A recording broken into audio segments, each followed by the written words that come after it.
Hello అండి. Welcome to our channel సరే story time. ఈరోజు చెప్పుకోబోయే కథ ప్రాణసఖి. కథలోకి వెళ్ళే ముందు తప్పకుండా లైక్ చేసి, కామెంట్స్ ఇచ్చి, సబ్స్క్రైబ్ చేసుకొని హైప్ ఇవ్వండి ఫ్రెండ్స్. ఇక ఈరోజు కథ ఏంటో చూసేద్దాం. ప్రాణసఖి 35 ఎపిసోడ్. నీకు కొంచెం తిక్కుందని తెలుసు కానీ మరీ ఇంతుందని ఇప్పుడే తెలిసింది అని తల నొక్కుతూ అన్నాడు రిషి. అప్పుడే ఆనంద్ టాబ్లెట్స్ తీసుకొని రిషి రూమ్లోకి వచ్చి అవని రిషి ఒడిలో పడుకోవటం చూశారు. ఇద్దరిని అలా చూసేసరికి చాలా ఆనందంగా అనిపించింది. రిషి అని డోర్ కొట్టారు ఆనంద్ గారు. ఆనంద్ గారు అలా పిలవగానే అవని గబుక్కన పైకి లేచింది. రిషి పైకి లేచి రండి డాడీ అని పిలిచాడు. ఆనంద్ లోపలికి వచ్చి అవనికి ఏమైంది రిషి అని అడిగారు. అవని కొంచెం ఎక్కువగా ఆలోచిస్తే తలనొప్పి వస్తుంది అని అప్పుడు డాక్టర్ చెప్పారు డాడీ. ఎప్పుడైనా తలనొప్పి వస్తే టాబ్లెట్స్ వాడమని ఇవి రాసిచ్చారు. తనేమో ఇంట్లో మర్చిపోయి వచ్చింది. రిషి గారు వచ్చి హడావడి చేసేసరికి నేను టాబ్లెట్లు మర్చిపోయాను అంకుల్. ఇందులో నా తప్పేముంది చెప్పండి అన్నది అవని. అవును కదా రిషి, నువ్వు అవనికి ఒకసారి గుర్తు చేయాల్సింది కదా అన్నారు ఆనంద్. మీ ఇద్దరు కలిసి తప్పుని నా మీదకు నెడుతున్నారా? మరంతే కదా, నీదే కదా తప్పు అని నవ్వారు ఆనంద్. సరే డాడీ, ముందు టాబ్లెట్స్ ఇవ్వండి అని ఆనంద్ గారి దగ్గర టాబ్లెట్స్ తీసుకొని అవనికి వేసుకోమని ఇచ్చాడు. అవని టాబ్లెట్స్ వేసుకొని థ్యాంక్స్ అంకుల్ అని చెప్పింది. ఆ థ్యాంక్స్ ఏదో రిషికి చెప్పవని, తనే వాట్సాప్లో టాబ్లెట్స్ పెట్టడం వల్ల నేను తీసుకొచ్చాను అని చెప్పాడు. రిషి గారు చెప్పినందుకు, మీరు తీసుకొచ్చినందుకు ఇద్దరికి థ్యాంక్స్ అని చెప్పింది. నువ్వు థ్యాంక్స్ చెప్పాల్సిన పని లేదులేవని, నేను జాగ్రత్తగా చూసుకోవాల్సిన బాధ్యత మాకుంది కదా అన్నాడు రిషి. సరే రిషి, అవనిని కొంతసేపు రెస్ట్ తీసుకొని అని చెప్పి ఆనంద్ గారు వెళ్ళారు. అవని నువ్వు కొంతసేపు పడుకో, నేను ఆఫీస్ వర్క్ చూసుకుంటానని ల్యాప్టాప్ తీసుకొని సోఫాలో కూర్చున్నాడు రిషి. అవని పడుకొని రిషినే చూస్తూ ఉంది. అది గమనించిన రిషి, నేను పడుకోమన్నాను, నిన్ను చూడమనలేదు అన్నాడు. నేను చూస్తే మీకేమైంది, మీరు మీ పని చూసుకోండి అన్నది అవని. అలా గుడ్లప్పగించి చూస్తుంటే ఎలా పని చేసుకోవాలి అన్నాడు రిషి. నాకు నిద్ర రావటం లేదు, మరేం చేయమంటారు? టాబ్లెట్స్ వేసుకున్నావు కదా, కొంచెంసేపు పడుకుంటే టాబ్లెట్స్ పనిచేస్తుంది, లేకపోతే మళ్ళీ తలనొప్పి వస్తుంది.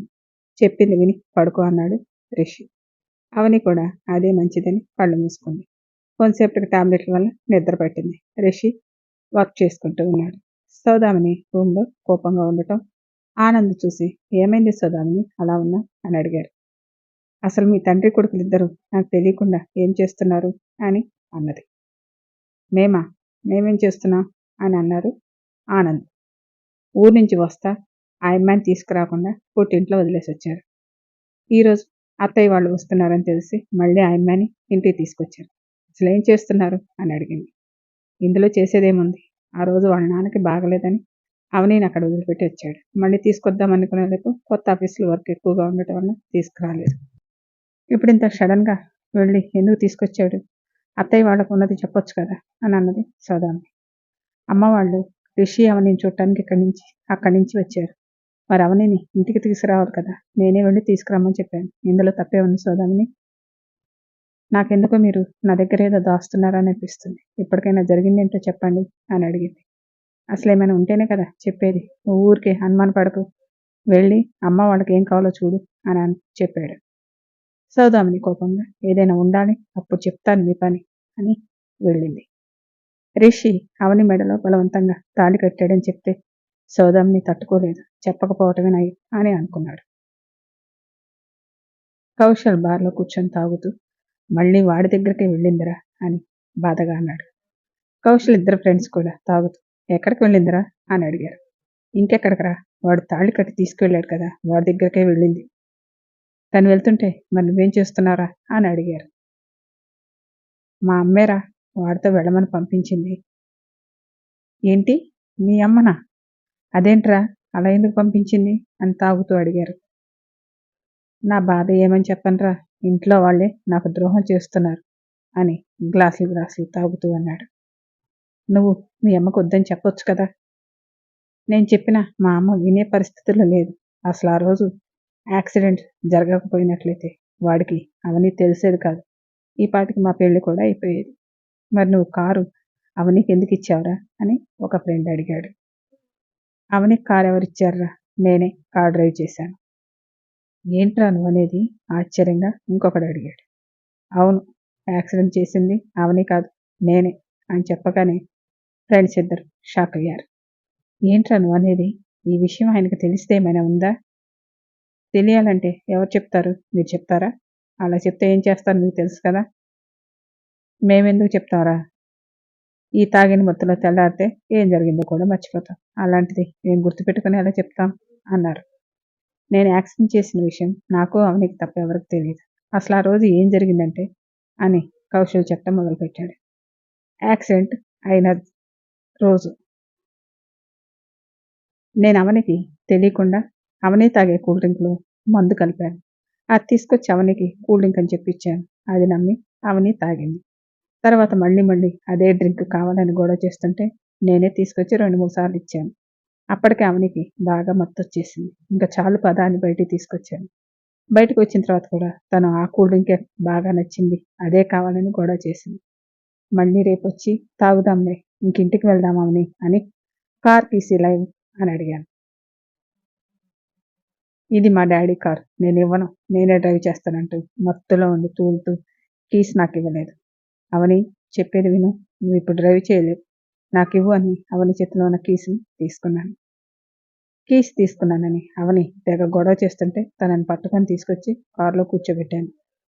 నా దగ్గర నుంచి నువ్వు కీస్ బలవంతంగా తీసుకున్నావని మా డాడీకి చెప్తానని మత్తుగా మాట్లాడుతూ కూర్చుంది. అవని నువ్వు కొంచెంసేపు సైలెంట్‌గా కూర్చో అన్నాను. నేనేం కూర్చోను, నేను డ్రైవ్ చేస్తా అంటే వద్దన్నావు కదా! ఇప్పుడు డ్రైవింగ్ నాకివ్వు, నేను సైలెంట్‌గా కూర్చుంటాను. కారు ఆపు అని స్టీరింగ్ తిప్పుతూ ఉంటే అవని అని అరిచి నిన్నిప్పుడు ఇంటికి ఎలా తీసుకెళ్ళాలిరా బాబు అని ఆలోచిస్తుంటే నువ్వు డ్రైవ్ చేస్తానంటావేంటి? మనం సరిగా ఇంటికి వెళ్ళటానికేనా అని అన్నాడు. అసలు నువ్వు నా చేత ఎందుకు మందు తాగించావు అని నన్ను కొడుతూ అడిగింది. నేనెక్కడ మందు తాగించాను? నువ్వే కదా కావాలని తాగావు అన్నాను. మరేంది ఇది ఇంత మత్తుగా ఉంది? కూల్ డ్రింక్ అయితే అలా ఎందుకుంటుంది? నువ్వే నాతో మందు తాగించావు నాకు తెలుసులే అని నేను చేసింది తను తెలిసినట్లు చెప్తుంటే అవనికి నిజంగా తెలిసిందేమని భయమేసింది. నేను మందు కలపటం నువ్వు చూసావా అని అడిగాను. మందేంటి, నేను తాగింది కూల్ డ్రింక్ కదా అని మళ్ళీ అన్నది. తను తాగిన మైకంలో పిచ్చి పిచ్చిగా అలా మాట్లాడుతుందని అర్థమై మనసులో భయం తగ్గింది. అవని మత్తు ఎక్కువ అవటంతో నిద్రలోకి వెళ్ళింది. అవని అలా సైలెంట్‌గా పడుకునేసరికి నాకు కూడా మత్తు వచ్చినట్లు అనిపించింది. కారు సైడ్‌కి ఆపుదామని అనుకున్నాను. ఇంతలోనే ఒక అమ్మాయిని నేను గుద్దటం, తను కింద పడి తల రోడ్డుకి కొట్టుకునే సౌండ్ కూడా వచ్చింది. నిద్రపోతున్న అవని లేచి రక్తపు మడుగులో ఉన్న ఆమెను చూసి అవని అయ్యో అంటూ కారు దిగి ఆమె దగ్గరకు వెళ్తుంటే, అవని నువ్వు కార్ డ్రైవ్ చేస్తా అన్నావు కదా రా అంటూ అవనిని డ్రైవింగ్ సీట్‌లో కూర్చోని అవని సీట్‌లోకి నేనొచ్చాను. అవని ఆమెను చూస్తూ కదలలేదు. జనాలు ఒక్కొక్కరుగా వస్తుంటే అవని రా అని అరిచాను.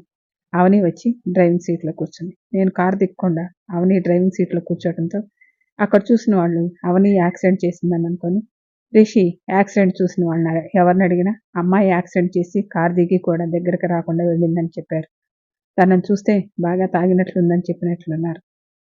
అందుకే తన భార్యని దూరం చేసిందనే కోపంతో ఆ రోజు వచ్చి అవని మెడలో తాళి కట్టాడు. అదే నేను చేశానని తెలిస్తే నా మెడ మీద తలకాయ ఉండేది కాదేమో అన్నాడు కౌశల్. అందులో డౌట్ కూడా ఉందా అన్నారు ఫ్రెండ్స్. అందుకే ఈ నిజం ఇంతవరకు నా గుండె దాటి బయటకు రాలేదు. ఈరోజు మీ ముందు చెప్తున్నాను. ఈ విషయం మనకు తప్ప ఎవరికైనా తెలిసిందంటే మీ ప్రాణాలుండవు, జాగ్రత్త అని హెచ్చరించాడు. అరే, మేము నీ ప్రాణ స్నేహితులురా, నీ గురించి మేమెందుకు బయట చెప్తాం అన్నారు. సరే, ఇప్పటికే ఎక్కువైంది పదండి వెళ్దామని ముగ్గురు బార్ నుంచి బయటకు వచ్చారు. కౌశల్ తన ఫ్రెండ్స్‌తో యాక్సిడెంట్ గురించి చెప్పటం కౌశల్ వెనక కూర్చున్న ఒకళ్ళు విన్నారు.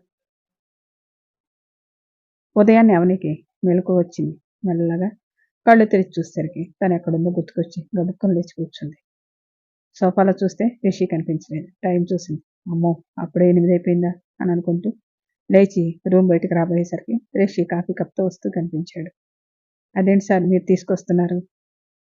నీకు రాత్రి బాగలేదు కదా! అందుకే కాఫీ తీసుకొస్తున్నాను. నన్ను లేపితే నేనే కిందకి వెళ్ళేదాన్ని కదా! ఇప్పుడు మీరు ఇలా తీసుకురావటం ఆంటీ చూసారంటే ఏమనుకుంటారు అని అన్నది. మమ్మీ, నాన్నమ్మ హాల్లోనే ఉన్నారు. అవునా? ఇప్పుడు నా గురించి ఏమనుకుంటారో ఏమో? ఏమీ అనుకోరులే, నీకు హెల్త్ బాలేదని చెప్పి వచ్చాంలే. ముందు ఈ కాఫీ తాగని చెప్పి రూమ్‌లోకి వచ్చాడు రిషి. కాఫీ కప్ తీసుకొని, రిషి గారు నేను ఆఫీస్కి రావాలా అని అడిగింది. నువ్వు మన ఆఫీస్లో జాబ్ చేస్తున్నావని ఇంట్లో డాడీకి తప్పితే ఎవరికి తెలియదు. అందుకనే ఇక్కడ ఉన్నన్ని రోజులు నువ్వు ఆఫీస్కి రానక్కర్లేదని చెప్పాడు. సరే రిషి గారని మీరు బట్టలు తెచ్చుకుంటానంటే వద్దన్నారు కదా అని నసుకుతూ అడిగింది. అరే దాని గురించి మర్చిపోయాను, ఇలా రా అని కబోర్డ్ దగ్గర తీసుకెళ్ళి సిరి బట్టలున్న కబోర్డ్ ఓపెన్ చేశాడు. ఇందులో నీకు కావాల్సింది తీసుకో అని అన్నాడు. అప్పుడు ఒకసారి సిరి చీర కట్టుకున్నందుకు ఏం చేశాడో గుర్తుకొచ్చి, అమ్మో నేను తీసుకోను, మీరే ఇవ్వండి అన్నది. అవని ఎందుకు అలా అంటుందో అర్థమై, సారీ అవని, అప్పుడేదో కోపంలో అలా చేశాను, ఇప్పుడు నేను ఇంతకు ముందులాగా ఉన్నానా, ఎందుకంత భయపడుతున్నావు అని అన్నాడు. భయం కాదు, వాటిలో మీరు సిరికి ఇచ్చిన చీరలు ఏమైనా ఉంటే వాటిని ముట్టుకుంటే మీకు కోపం వస్తుంది కదా, అందుకే మీరే ఇవ్వండి అంటున్నాను. ఏమీ కోపం రాదు, నీకు నచ్చింది తీసుకొని కట్టుకో అని చెప్పి వెళ్ళిపోయాడు. ఇప్పుడు ఇలానే చెప్పి వెళ్తారు. మళ్ళీ కట్టుకున్న తర్వాత సిరి గుర్తుకొచ్చి, మళ్ళీ యాక్సిడెంట్ విషయం గుర్తుకొచ్చి నా మీద కోపం వస్తుంది. తను ఇచ్చి వెళ్తే నాకే భయం ఉండదు కదా అనుకుంటే కబోర్డ్లో చీరలు చూస్తుంది. లైట్ గ్రీన్ కలర్ శారీని చూసి బయటికి తీసి చూస్తుంది. మిగతా చీరల కంటే ఇదే కొంచెం తక్కువ రేట్ అనిపిస్తుంది, దీన్ని కట్టుకుంటే సరిపోతుంది అని వాష్రూమ్కి వెళ్ళింది. రిషి రూమ్లోకి వచ్చేసరికి అవని డ్రెస్సింగ్ టేబుల్ మీద కూర్చొని తలదుకుంటూ ఉంది. రిషి వెనక నుంచి అవనిని చూడగానే సిరిలాగా అనిపించి ఒక్కసారిగా మనసంతా ఏదోలా అయిపోయింది. అవని రెడీ అయి లేచి వెనక్కి తిరిగేసరికి రిషి తననే చూస్తూ ఉన్నాడు. అమ్మో ఈయనేంటి అలా చూస్తున్నారు, కొంపదీసి ఈ చీర ఆయన సిరికిచ్చింది కాదు కదా అని భయంగా చూస్తూ ఉంది. రిషి అవని దగ్గరకు వచ్చాడు. రిషి అలా రాగానే అమ్మో కొడతాడేమో అని అవని గుండెలో రైళ్లు పరిగెత్తాయి. కళ్ళజోళ్ళలోంచి రిషిని భయం భయంగా చూస్తూ ఉంది. ఈ చీర సిరికి ఎంత బాగుంటుందో, నీకు కూడా అంతే బాగుందని చెప్పి తాను వాష్రూమ్కి వెళ్ళాడు. రిషి వెళ్ళగానే అమ్మయ్య ఏమీ అనలేదనుకొని కిందకు వచ్చింది. జానకమ్మ గారు హాల్లో కూర్చొని ఉంటే అమ్మమ్మ గారు అంటూ జానకమ్మ గారి దగ్గరకు వచ్చి, ఈ చీర ఎలా ఉంది, నాకు బాగుందా అని అడిగింది. అవును. నీకేం తల్లి బంగారు బొమ్మలా ఉన్నావు అని అన్నారు జానకమ్మ గారు. సౌదామిని బయట నుంచి వస్తూ అవని కట్టుకున్న చీరను చూసి కోపంగా అవని దగ్గరకు వచ్చింది. Story continue. మళ్ళీ నెక్స్ట్ ఎపిసోడ్లో కలుసుకుందాం. Thank you.